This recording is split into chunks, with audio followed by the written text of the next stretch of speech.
I realized that my job is actually to maintain an apartheid system. Very early on, I understood that the rights that the Jewish settlers have are not the rights that the Palestinians have. I understood that I cannot touch a Jewish settler if he is attacking a Palestinian. The best I can do is call a local police department to come handle it, like I would do at home in Jerusalem. So these Jewish settlers that live in Hebron are living under the same rights that I live in Jerusalem, but the Palestinian next to them, next house over, next building over, sometimes next apartment over, lives under my rule, my military rule.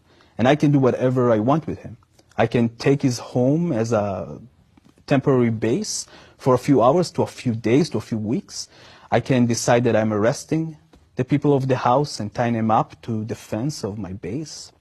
If we will get an order to demolish their home or just lock their front door and don't let them out into the street their house is on, a street that only Jewish settlers can walk on and Palestinians cannot. So they have to walk through windows to yards, into the other side, into the Kasbah of Hebron.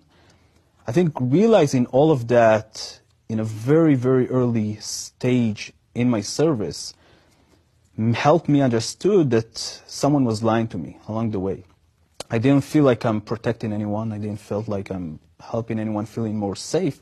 I felt like I'm terrorizing people. I feel like for the first time in my life, the boundaries between good and bad that I learned as a kid, and obviously I learned that I'm on the good side, was broken.